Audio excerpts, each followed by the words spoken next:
Hola, ¿cómo están? Bienvenidos a una nueva entrega de Palabra de Mujer. Hoy yo estoy muy feliz porque vamos a conversar con una compañera que es abogada, que es madre, que es esposa, caraqueñísima, además, porque nació acá en Caracas, docente en Derecho Internacional y actualmente está en la 7ª transformación en La Guaira. Pero Andreina de Chávez es además analista para la Asociación Latinoamericana de Integración, ALADI, para Mercosur y UNASUR, hasta el año 2022 y actualmente es analista de la Coordinación de África Central y Oriental del Viceministerio para África de la Cancillería de la República Bolivariana de Venezuela y es docente, como les decía, en la materia de Derecho Internacional. Miren, a mí me encanta esta conversa porque es una conversa que se ha venido desarrollando en un aula de clase.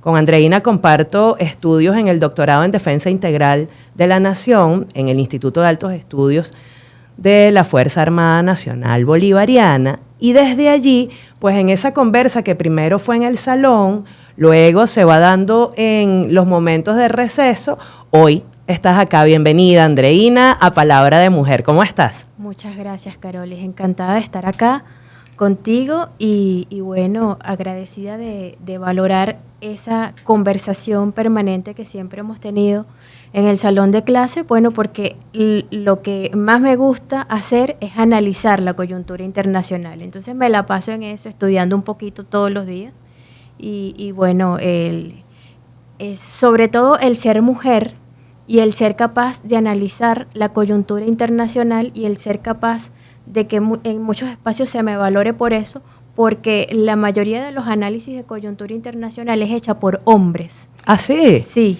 ¿Hay una perspectiva distinta siendo mujer, André? Hay uno de los mejores libros sobre análisis internacionales, habla del americanocentrismo en las relaciones internacionales y habla de que el 87.5% de los estudios en geopolítica internacional y relaciones internacionales se hace desde la visión norteamericana, pero desde una visión también un poco machista, porque casi todos los analistas o los expertos en geopolítica son hombres. De alguna manera es androcéntrica, entonces, el análisis. Exactamente. ¿Y qué crees tú que le otorga la perspectiva de la mujer al análisis internacional? Bueno, definitivamente las mujeres somos más sensibles. Las mujeres sentimos más, vemos más y observamos más porque somos madres. Entonces, nuestro cerebro está diseñado de forma distinta a la del hombre. Entonces, una noticia la ve una mujer y analiza aristas distintas que lo que ve un hombre. El hombre quizás es un poco más pragmático, la mujer lo ve más desde la sensibilidad. Yo veo una noticia en Gaza y soy madre, veo los niños que están muriendo, o sea, me duele más. Quizás un hombre lo ve como que, bueno, Israel lo ve desde otra perspectiva, pero nosotras parimos, nosotras amamantamos, nosotras vemos cuando el niño se nos enferma y le da fiebre y nos duele.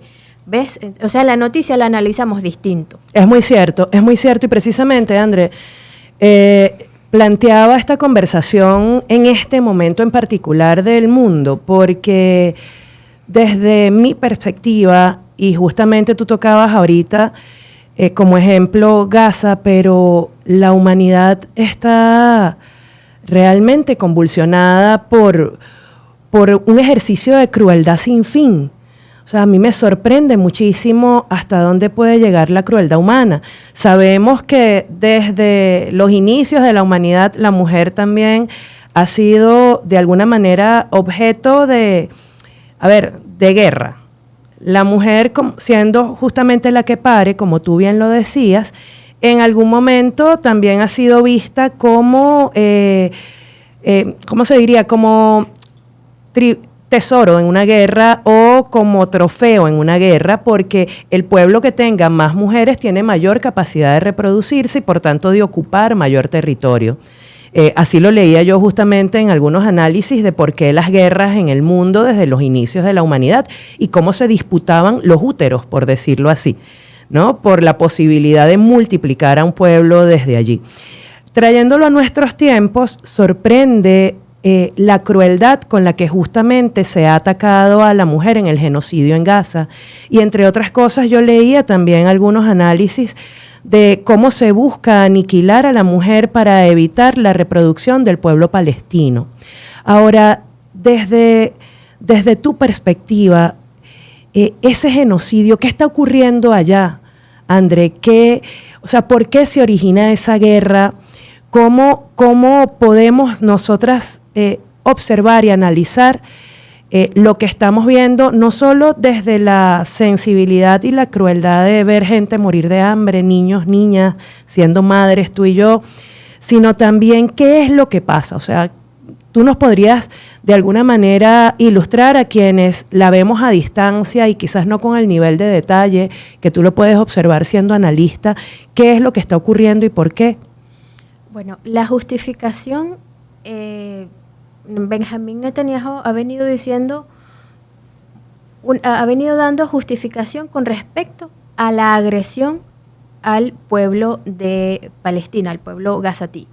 Sin embargo, ellos sostienen que Palestina es un punto geográfico muy álgido porque es el lugar en donde nacen las dos grandes religiones del mundo, que es la religión cristiana y la religión musulmana.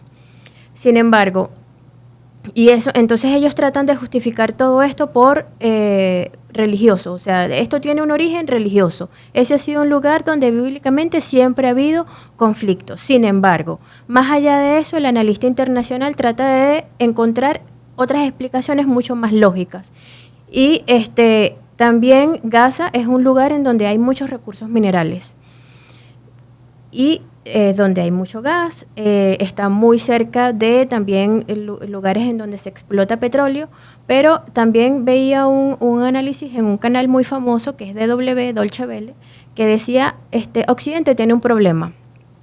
La mayoría de las personas en Occidente, es decir, el mundo cristiano occidental, la mayoría de los jóvenes no están teniendo hijos, pero el mundo árabe sí ellos sí se están reproduciendo demasiado. Es decir, tenemos que ponerles un parado, ¿no? Entonces, y eso me trajo a colación las declaraciones del ministro de Defensa israelí, que en 2023 dijo que él mataría al pueblo palestino como animales. No habrá electricidad, ni comida, ni agua, ni gas. Todo estará cerrado.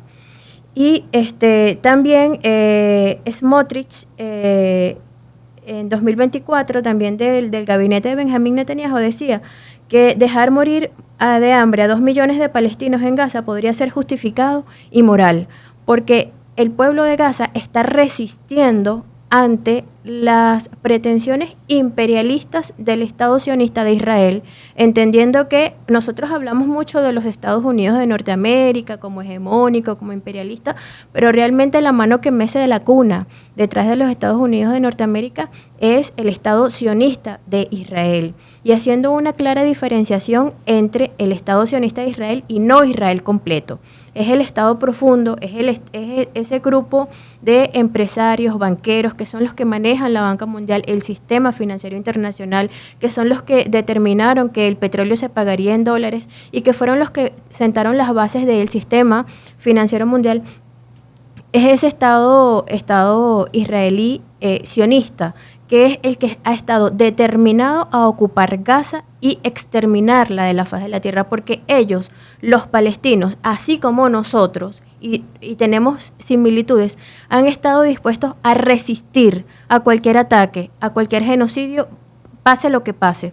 Por eso no vemos que se desplazan, sino que ellos están allí, no importa qué pase.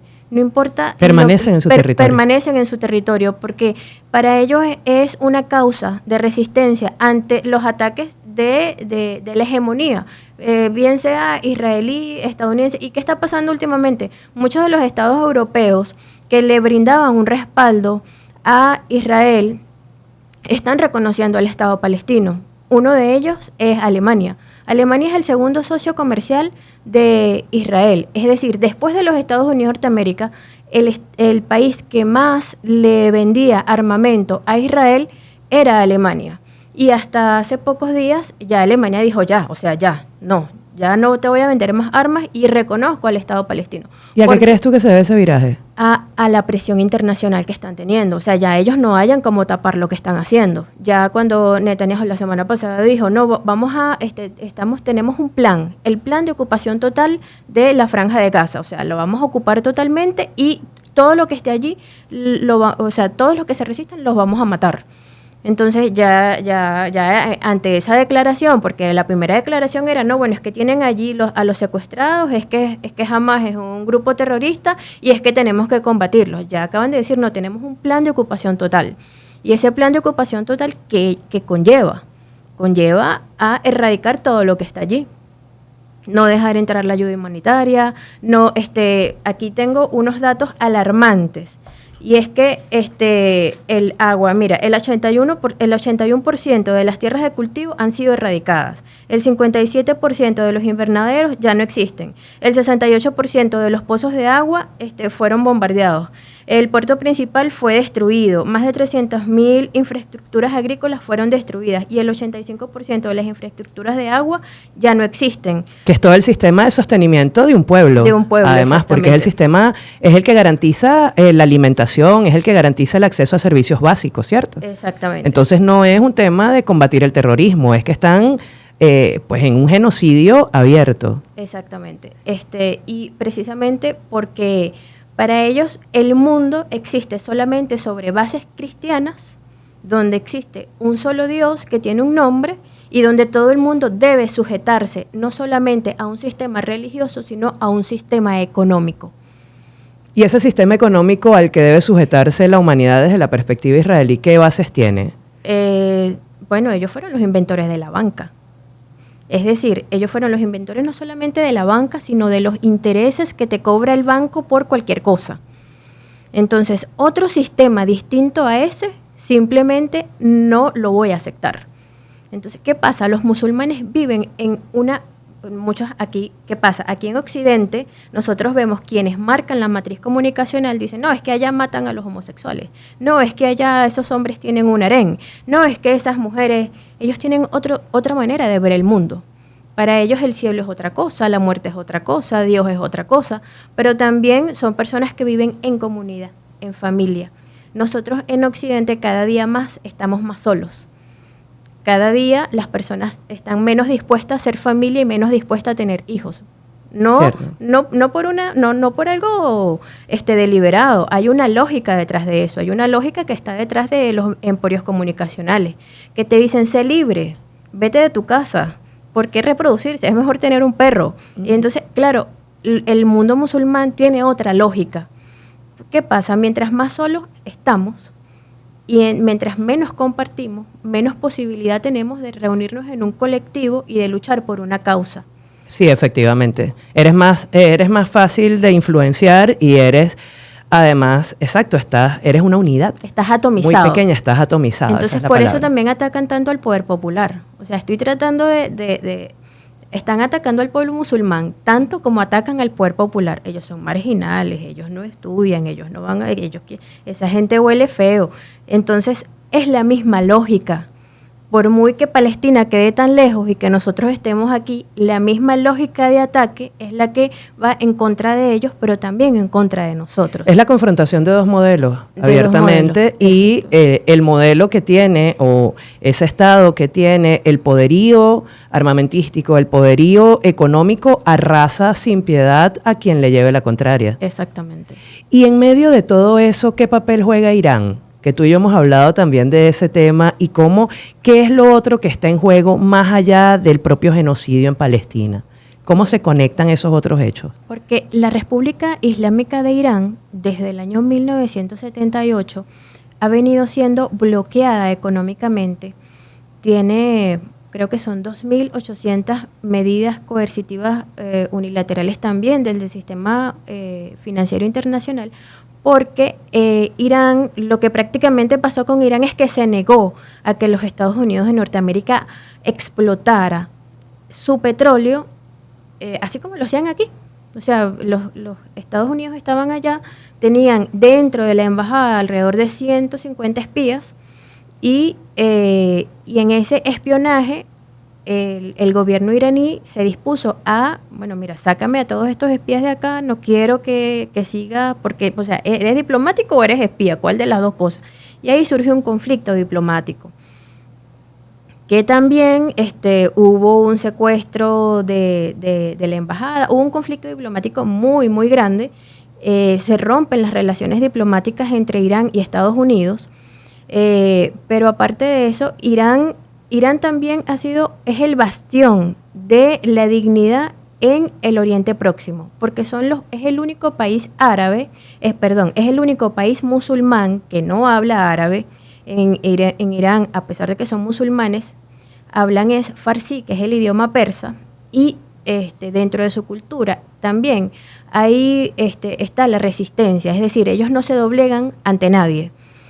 Y dentro de el Golfo Pérsico, que hay distintos países, todos productores de petróleo, el único país en donde Estados Unidos no tiene bases militares y no existe explotación por parte de transnacionales estadounidenses es Irán.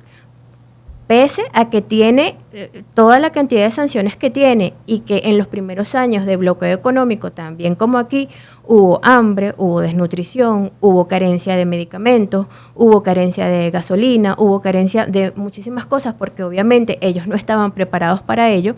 Sin embargo, la industria iraní se ha venido desarrollando de forma vertiginosa y hoy en día son capaces de aguantar toda la cantidad de sanciones que tienen y son capaces de producir más de 3 millones de barriles de petróleo por día. Entonces, ¿qué es lo que está detrás? Bueno, porque Irán es el único país del mundo musulmán que no se le ha doblegado a Israel, pero que dentro de su geografía hay un hito que es el Estrecho de Hormuz.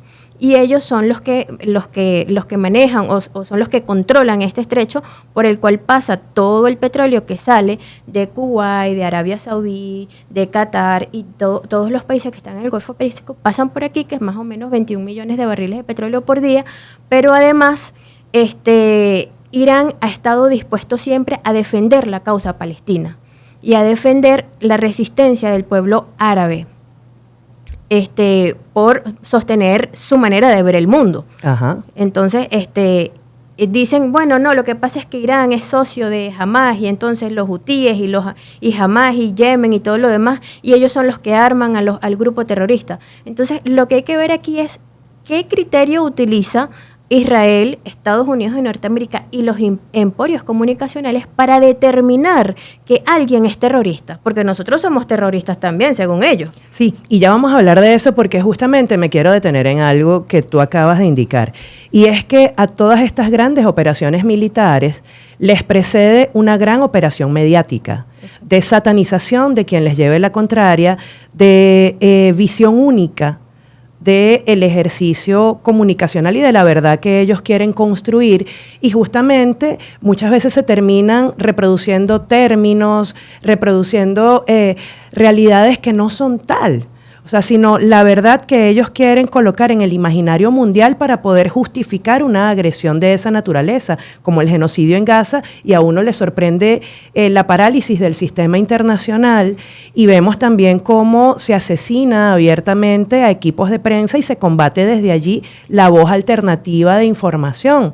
Pero adicionalmente, en el caso de Irán, tal cual como tú lo has indicado, desde hace varias décadas, porque no es desde ahorita, se viene presentando ante el escenario comunicacional mundial la visual de que es un país conservador, de que es un país que se opone a todo tipo de diferencias, de que efectivamente se cierran al mundo, y tal cual como tú has indicado, no solo son capaces de resistir más de 2.800 sanciones que tú estabas indicando, sino que han desarrollado todo un sistema de soberanía y de autoabastecimiento que les permite además colocarse al frente también del comercio energético mundial. ¿Es eso lo que está realmente en juego allí? Bueno, están en juego muchas cosas, porque resulta que casi todo el petróleo que sale de la República Islámica de Irán se comercia hacia el continente asiático. Entonces, como lo que está en juego es la hegemonía de un modelo, o sea, la hegemonía unipolar frente al mundo multipolar, En este momento el mundo está en plena decisión. ¿En qué tenemos? O sea, ¿qué escogemos? El mundo unipolar gobernado por el sistema económico financiero que fundó Israel y del cual Estados Unidos se ha aprovechado para explotar el mundo y para expoliar a los países periféricos como los que están en América Latina, que solamente son capaces de extraer sus materias primas y han desarrollado poco su industria o sus bienes o sus medios de producción, o ese mundo multipolar en donde quizás hay más oportunidades de encajar en ese sistema económico, en donde ya no gobierna precisamente el dólar, sino que, bueno, le damos oportunidad a otras monedas, es decir, BRICS. Entonces, bueno, vamos a fundar la moneda BRICS y vamos a tratar de democratizar el sistema financiero mundial. ¿Qué pasa? Irán, casi todo su petróleo se lo da a China. O sea, lo comercia con China, y existen acuerdos bilaterales de intercambio tecnológico, e Irán ha venido desarrollando toda su industria científica también en esos acuerdos con la República Popular China, y han venido resistiendo heroicamente ante este bloqueo. Entonces, ¿qué pasa? Los medios de comunicación justifican hasta el bloqueo. Usted ve los canales de televisión. Yo todos los días veo noticias porque al ser analista internacional en la Cancillería, uno todos los días tiene que estar informado de lo que pasa. Y los medios de comunicación más prestigiosos como BBC, CNN, Deutsche Welle, es donde están los analistas que más me gustan, dicen, bueno, hoy llevamos tantos miles de muertos en Palestina. Hasta hace pocos días eran 61.158 muertos, según lo que dice Hamas, que es el que controla el Ministerio de Salud palestino. Entonces te dicen cuántos muertos van, pero al lado te ponen la coletilla, según Hamas, que es un grupo terrorista, y también lo dice BBC y también. Entonces ya cuando tú asocias muertes con terroristas, bueno, los terroristas dicen que van tantos muertos. Claro, desvirtúan la fuente. Exactamente, en la mente, que es con lo que ellos trabajan, con el inconsciente colectivo, ya la persona asocia, estos terroristas dijeron que eran tantos muertos, seguro que eso es mentira. Ajá. Entonces eso disminuye la posibilidad de que las personas se manifiesten en contra de este tipo de cosas. Entonces, muchas personas, y usted lo ve en las universidades más prestigiosas del mundo, hablan de Palestina como que es necesario, porque ahí hay terroristas. O hay una movilización que parece, pues, vanguardista, por decir así, que no son masivas, o que son acciones como las que hemos visto de subirse a un escenario, de colocar una bandera, pero nada. No voy a decir que nada más en nuestro país, pero efectivamente se ha hecho un gran esfuerzo desde la Revolución Bolivariana de sostener en la calle una movilización en torno a la defensa del Estado y del pueblo palestino, y adicionalmente de denunciar permanentemente en el escenario internacional lo que viene ocurriendo allí como lo que es, como un genocidio. Pero efectivamente uno se enfrenta a gigantes de la comunicación que posicionan rápidamente, tal cual como tú dices, en el inconsciente colectivo, la asociación de Palestina a terrorismo, y adicionalmente desde allí la justificación del genocidio que está ocurriendo. Frente a eso, la posición de Irán efectivamente es una posición digna, es una posición que acompaña la visión multipolar. Tú hablabas de los BRICS también como una alternativa, y a mí se me viene a la mente, en algún momento, Ahmadinejad dijo, cuando vino a los actos con motivo del cambio de plano del comandante Chávez, que Chávez era, más allá de una individualidad, era, parafraseándolo, una forma un proyecto para salvar a la humanidad. Chávez habló desde el momento en que llegó la Revolución Bolivariana del mundo multipolar. Y mira que no tiene que ver solo con la construcción del socialismo, es tener una visión distinta del equilibrio mundial y de la interrelación entre los pueblos y entre los gobiernos. Chávez fue un gran visionario y nos colocó a nosotros como país y como pueblo en la escena internacional como pivote hacia este lado del mundo de esa visión multipolar, que no tiene necesariamente, yo insisto, que ver con la construcción del socialismo, pero que efectivamente nos lleva hacia allá, porque es justamente defender lo colectivo, es hablar de la distribución equitativa de las riquezas del mundo, de los alimentos y de la soberanía y la autodeterminación de los pueblos para resolver sus conflictos. Desde allí, justamente, ¿cómo impacta todo lo que está ocurriendo de aquel lado del mundo en nuestra realidad? Hablando ya de América Latina, de nuestro continente y particularmente de Venezuela. Bueno, definitivamente Hugo Chávez marcó un antes y un después de ese mundo unipolar y a ese mundo multipolar que tanto queremos. Simón Bolívar ya lo decía, el equilibrio del universo. Bolívar ya había identificado a los Estados Unidos en su visión unipolar y ya había hablado de que era necesario el equilibrio del universo. Chávez vino a materializar muchos de los objetivos que tenía Simón Bolívar. Todo lo que está sucediendo en el Oriente Próximo tiene repercusiones inmediatas en nuestra realidad, porque así como Palestina resiste, Venezuela resiste, así como Irán resiste, Venezuela resiste. Y en ese sueño del comandante Chávez de un mundo más solidario, más justo, más equitativo, nosotros vamos a tener un protagonismo. Y yo no lo veía así hasta que un día en una comisión mixta con Burkina Faso, que Burkina Faso es un país que recientemente ha sacado a los explotadores franceses de su territorio. Los burkinabes nos decían en una comisión mixta en enero del año pasado, nos demostraban su admiración por los ideales del presidente Chávez. Nos impresionamos cuando ellos, su libro de cabecera es el Libro Azul de Chávez. Y cuando muchas de las frases de Chávez ellos las están poniendo como en sus planes de gobierno. En Burkina Faso hay muchísima pobreza y ellos, así como nosotros, también están resistiendo, también están luchando en contra de una guerra mediática, en contra de una guerra informativa, en contra de una guerra cognitiva y dentro de sus ideales ellos han tomado nuestro ejemplo, quisieron venir acá, quisieron saber cómo es eso del poder popular, qué es eso de empoderar al pueblo, qué es eso de la democracia protagónica del pueblo. Explícanos cómo es eso. Queremos saber, se firmaron, creo que en ese momento 21 acuerdos con Burkina, pero más allá de los acuerdos bilaterales entre nosotros y ellos se llevaron mucha información y quieren todo con Venezuela, porque para ellos Venezuela es un ejemplo. Y quizás para el mundo, los medios de comunicación no somos un ejemplo de nada, pero para varios países de nuestra África, Venezuela es un ejemplo, es un país en resistencia y es un país que está construyendo un sur global con voz propia, donde las mujeres hablan, las mujeres opinan, las mujeres gobiernan, se hace una construcción de planes de gobierno de forma colectiva, donde el poder popular lleva ideas, donde lleva, y donde somos referencia, ¿no? Entonces, Venezuela es un ejemplo de resistencia, de dignidad, de construcción y un ejemplo de que un mundo distinto sí puede ser posible. Aunque nos ataquen, aunque ese mundo distinto que queremos construir nos haya costado tantos ataques y nos haya costado una guerra económica que tiene heridas en un pueblo, ¿no? Entonces, Irán también lleva heridas en las almas de sus personas, todas las personas que han muerto porque no han tenido en algún momento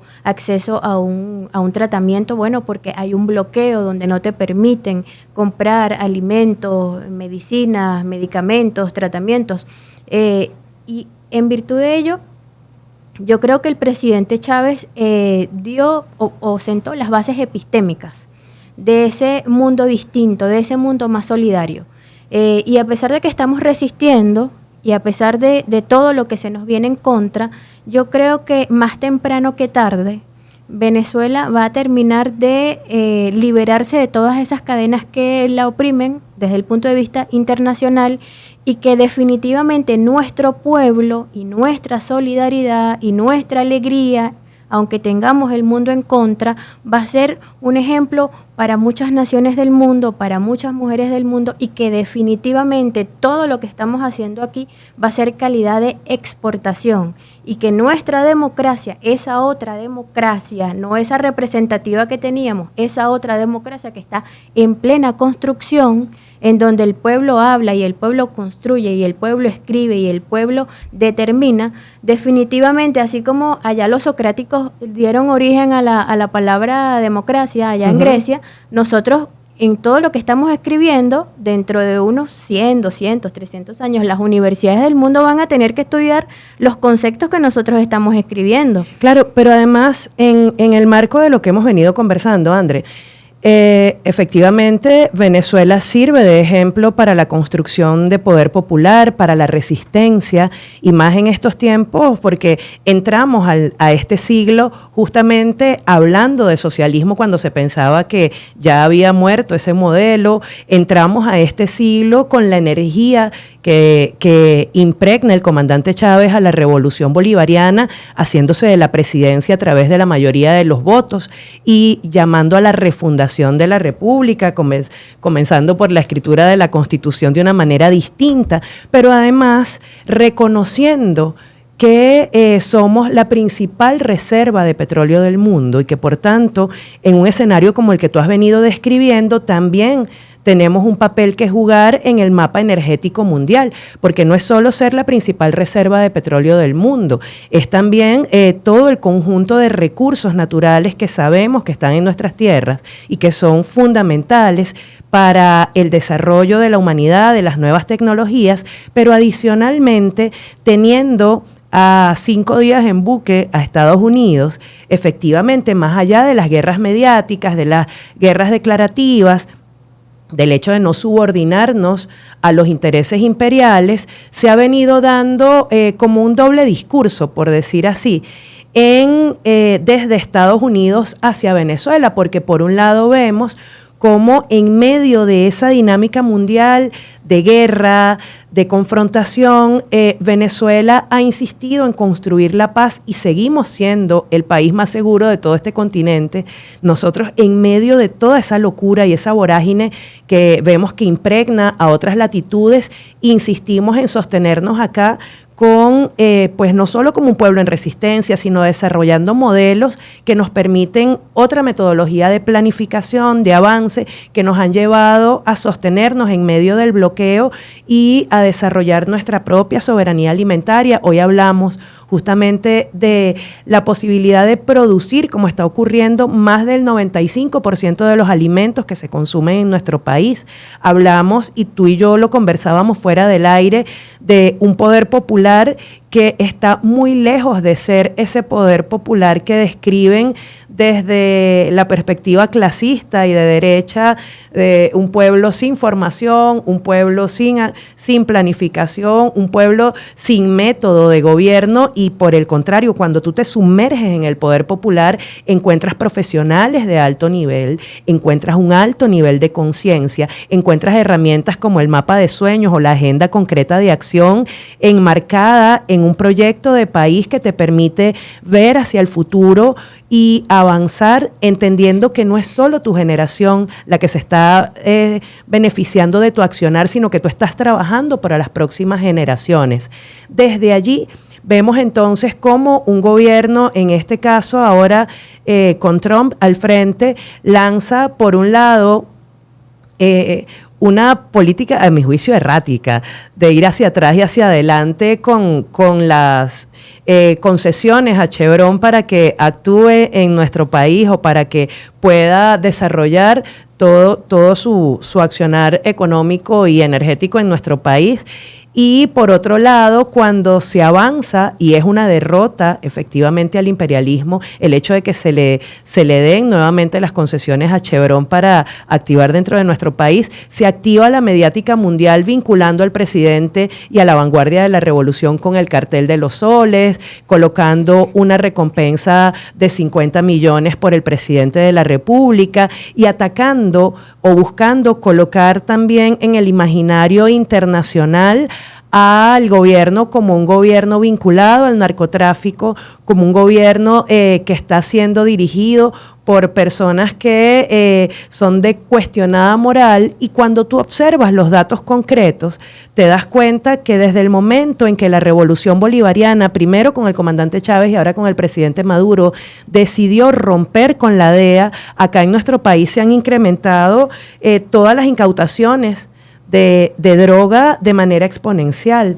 Pero todo esto ocurre cuando efectivamente se tiene un triunfo frente al imperio, al llevar justamente a que se tomen decisiones como el otorgamiento de la concesión a Chevron para que siga operando en nuestro país, lo que deja ver efectivamente que este ejercicio de resistencia y de autodeterminación en la política real tiene resultados concretos de triunfo en lo que es la política internacional de la revolución bolivariana y que nos ha llevado también a que desde el punto de vista comunicacional se cuestione con datos concretos estas afirmaciones que tratan de posicionarse en el imaginario mundial. Porque yo tengo acá algunos datos, Andreina, y esa frente al mito de que Venezuela es un santuario del narcotráfico, y que se esperaría alguna inacción estatal en ese sentido, los datos dicen lo contrario. En el 2023, ese año cerró, y tú citabas algunas declaraciones de otras latitudes en el 2023,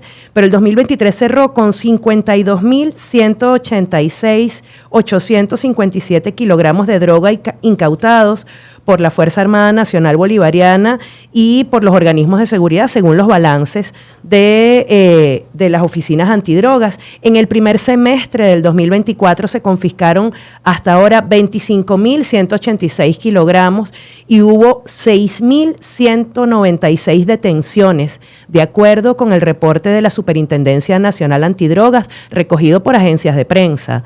Además, y para 2025, el 1 de agosto, las autoridades informaron más de 50 toneladas incautadas en el año, que un ritmo que perfila pues un año histórico en la lucha antidrogas de nuestro país. Estos datos son pues incompatibles con esa hipótesis justamente del narcoestado, pero hacia allá también han buscado posicionar con el Tren de Aragua la satanización del pueblo como un pueblo que ha migrado producto de una campaña internacional donde se le dijo a jóvenes como tú, precisamente, y como quienes nos acompañan acá, que están tras las cámaras, que en este país no había futuro, que había que migrar, y luego que migran, convirtiendo la migración en una gran industria que le ha permitido a un sector de la oposición lucrarse, se les sataniza a través de la mediática del Tren de Aragua, y frente a eso la respuesta ha sido, en términos concretos, por más allá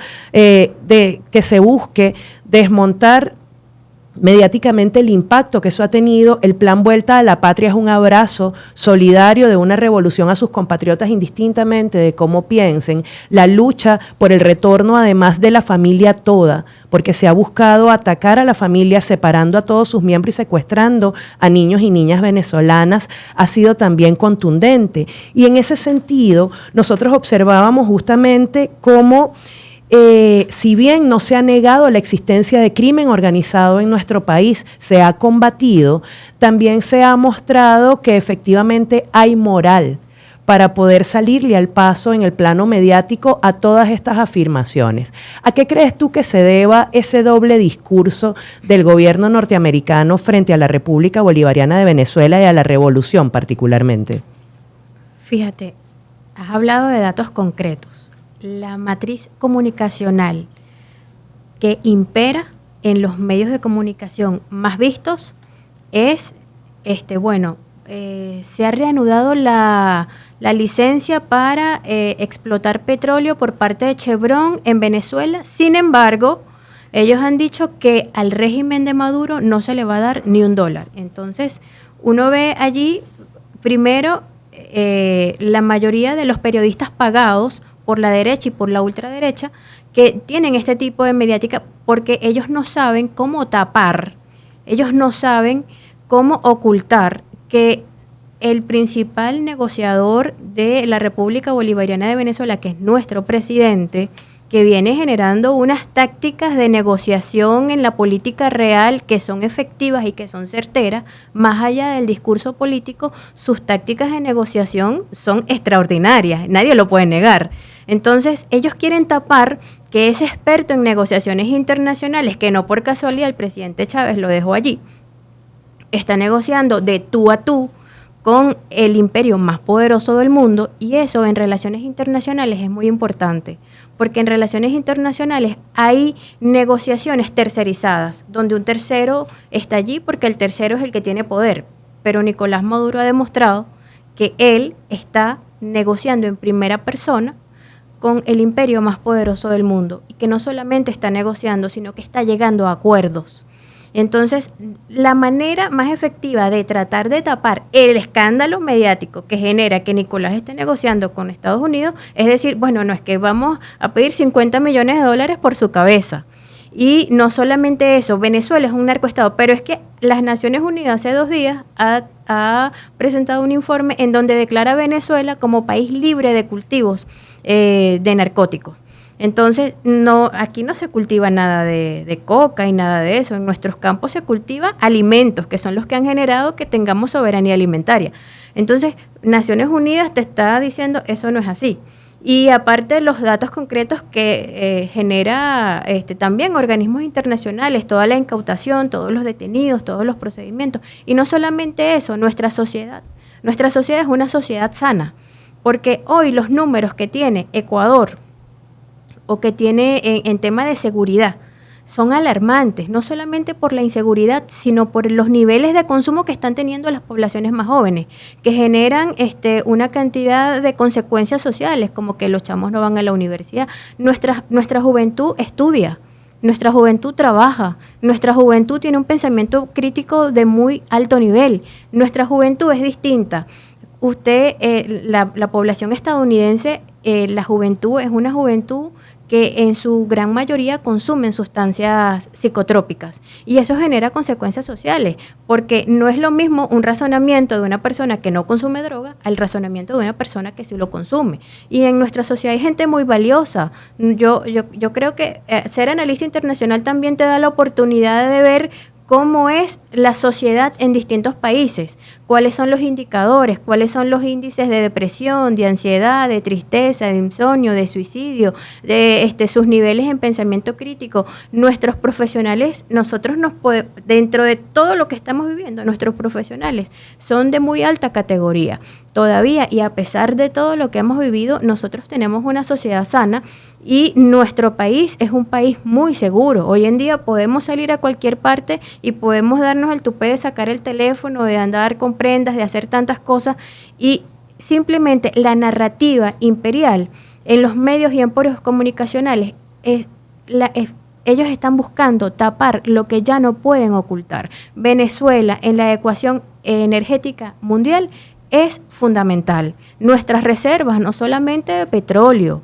de gas, de bauxita, de tierras raras, todas las tierras raras, los materiales raros que llaman en la tabla periódica, todos aquellos elementos, coltán, todos aquellos elementos químicos que raramente se encuentran en por eso le llaman tierras raras, son necesarias para las pantallas, los táctiles, pero también para las armas las armas estas de última generación, y para los drones y para toda esa cuestión.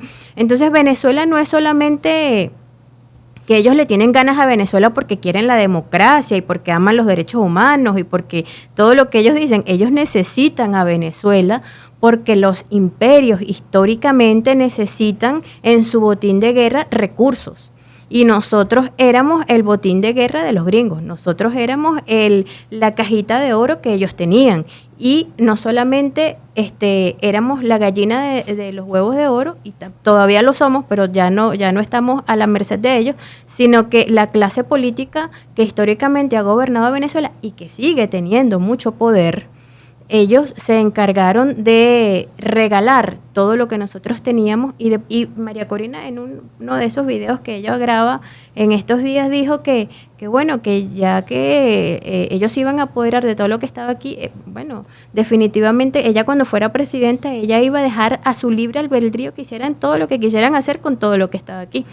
Entonces, una locura porque Venezuela ha aprendido a convertir la presión en palanca de crecimiento. De acuerdo a lo que tú y yo venimos conversando, a lo que hemos venido analizando, a lo que uno observa en términos concretos. Y eso es maravilloso porque no solo es que resiste, sino que ha venido reconfigurando las relaciones internacionales, ¿cierto?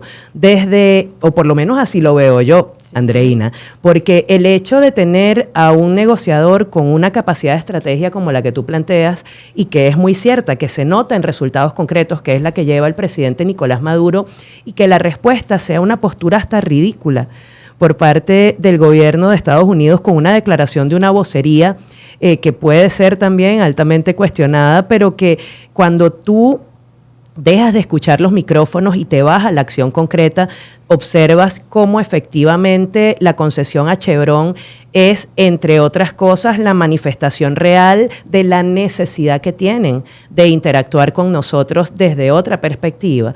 Es efectivamente, pues de alguna manera, la evidencia de que cuando uno se planta con argumentos concretos, con argumentos históricos y con la fuerza que se ha plantado Venezuela, y no solo desde el presidente, sino todo el pueblo venezolano, ante quien siempre nos mostraron como un gigante que tú tenías que subordinarte y que nunca ibas a estar a su altura, te das cuenta que esas piernas tiemblan, que no es posible efectivamente hablar de autodeterminación si no te crees primero con la capacidad de desarrollarte plenamente desde toda tu potencialidad, y para eso hay que conocerse de manera profunda.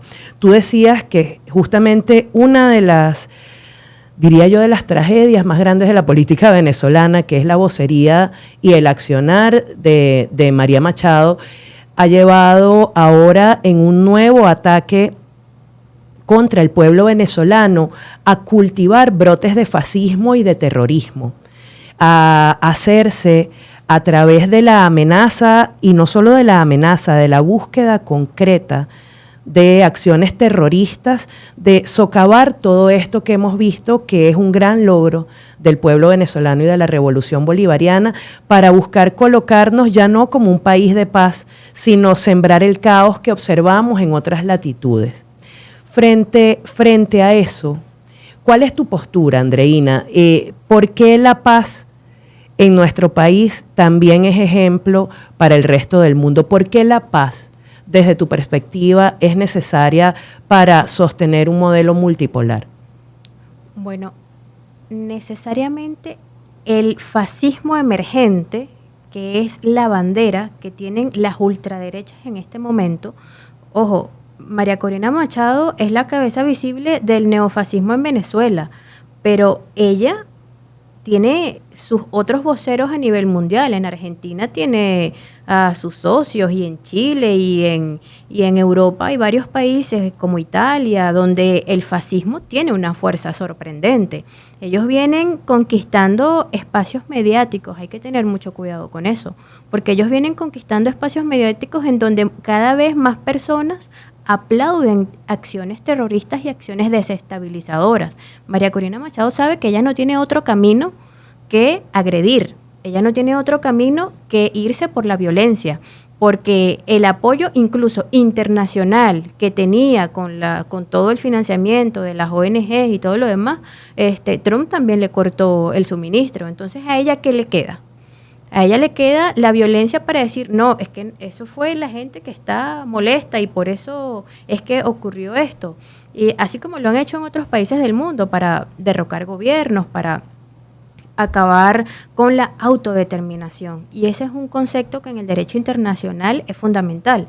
Nosotros hablamos de derecho internacional y hablamos de relaciones internacionales, y conceptos como soberanía y autodeterminación, yo siempre digo que deberían tener otras connotaciones, porque la autodeterminación de qué, si la mayoría de los emporios comunicacionales, que son los sitios a través de donde se hace campaña, están dirigidos por intereses. Nosotros aquí en Venezuela tenemos la libertad, el presidente tiene la libertad de que él no le obedece a nadie, él no le baja la cabeza a nadie, él no le debe nada a nadie.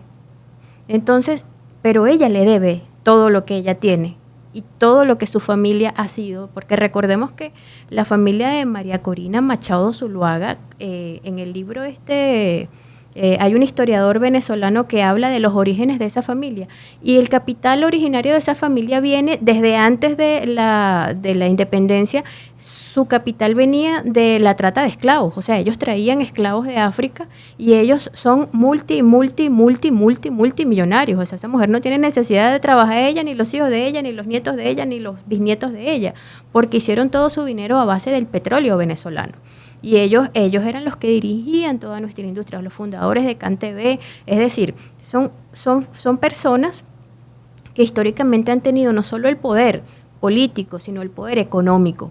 Entonces, la revolución ha lesionado todos sus intereses y ellos ahorita lo único que pueden hacer es recurrir a la violencia. Ella cada día su discurso se va llenando de más violencia y de más amenaza, porque es lo único que le queda. Ella no puede hacer más nada. Ella, por supuesto, es instrumento de todo lo que en relaciones internacionales se conoce como los países periféricos. Siempre tienen sus burguesías y sus burguesías siempre trabajan en pro de los intereses de los más poderosos. Ella obedece a eso. Ella no ha generado en la campaña presidencial. Yo nunca vi una propuesta, un proyecto político serio en donde ellos dijeran, bueno, vamos a hacer esto y presentaran, todo fue la amenaza, el ataque. Y precisamente porque es que no les queda más nada. Ellos no han hecho política. Ellos lo único que han hecho es amenazar y amedrentar. Ellos no han hecho, la política se hace de otra manera. Sí. ¿No? La política se hace generando propuestas, estando con la gente, yéndote a... El debate de ideas, hemos hablado siempre. El debate de ideas, pero yo no veo que ellos han generado nada, solamente la amenaza. Y frente a eso, la paz, nuestra diplomacia bolivariana, nuestra otra manera de ver el mundo, siempre va a ser una respuesta de resistencia efectiva y combativa en el terreno, porque la paz es, a ellos les molesta muchísimo todos nuestros números y todos nuestros indicadores. Ellos no hayan como tapar todos los frutos de la revolución, porque ahí juega un papel fundamental los cuadrantes de paz y la comuna organizada, que ven algo e informan. Y entonces el pueblo en colectivo puede mucho más que cualquier organismo de seguridad. Claro, porque ya no somos una montonera de gente que anda por allí, sino que es un pueblo consciente, organizado, que sabe cuál es su rol en todo este escenario. ¿Es así? Entonces, claro, por supuesto. Entonces tenemos una organización, vemos cómo el Poder Popular está organizado en agendas concretas de acción y en donde el Poder Popular te dice, mira, aquí está pasando esto, está pasando. El Poder Popular te va diciendo y te va orientando. Entonces ya las políticas no vienen de arriba. Las políticas se hacen desde abajo y van subiendo. Entonces el pueblo nos está diciendo qué es lo que debemos hacer. Los cuadrantes de paz en estos indicadores de la paz y de la tranquilidad y de la seguridad están jugando un papel fundamental y trascendental.